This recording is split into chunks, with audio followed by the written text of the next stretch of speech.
এখানে আপনারা শুনেছেন 4টা টিম আছে, 4টা টিমের মধ্যে একটা টিম হচ্ছে আমাদের ডালিউড সুপারস্টারদের। সেখানে অলমোস্ট আমরা অনেকেই আপনারা শুনেছেন, নামগুলো শুনেছেন, যে আমাদের ডিপজল ভাই থেকে শুরু করে মিশা ভাই, অনন্ত জলিল, জায়েদ খান, ইমন ভাই, নীরব ভাই, আমাদের সাইমুন ভাই, রৌশন ভাই থেকে শুরু করে যারা অ্যাকচুয়ালি সুপারস্টার, বাংলাদেশের সবচেয়ে বড় সুপারস্টার, তাদেরকে নিয়ে একটা টিম গোছানো হয়েছে। এরপর হচ্ছে আমরা ডিরেক্টরদের নিয়ে, বাংলাদেশের প্রমিনেন্ট যারা ডিরেক্টর আছে, যাদেরকে আসলে এক নামে মানুষ চেনে, পরিচিত মুখ, তাদেরকে নিয়ে একটা টিম সাজিয়েছি।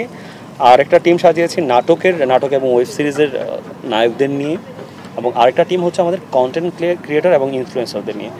কারণ এখন আমাদের মনে হয়েছে যে এই 4টা সেক্টরের মানুষকে মানুষ সবচেয়ে বেশি ফলো করে।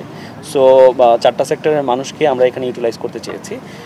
আর বাকি যেহেতু আমাদের নারী ফুটবলটা আসলে প্রতিনিয়ত উন্নতি করছে, সো আমরা নারী ফুটবলটাকেও পিছিয়ে রাখি নাই। সো আমাদের যারা নারী সেলিব্রিটি আছে তাদেরকেও, তাদের জন্য 2টা টিম রেখেছি। এর মধ্যে আমাদের নাটক, সিনেমার এবং ইনফ্লুয়েন্সার এবং সিঙ্গার বেশ কিছু প্রমিনেন্ট শিল্পী আছে, আপনারা মাঠেই দেখতে পাবেন তাদের খেলা ইনশাল্লাহ। আগামী 29 এবং 30 তারিখে বিকাল 4টা থেকে রাত 10টা পর্যন্ত টি স্পোর্টসের পর্দায় সবাই খেলা দেখবেন।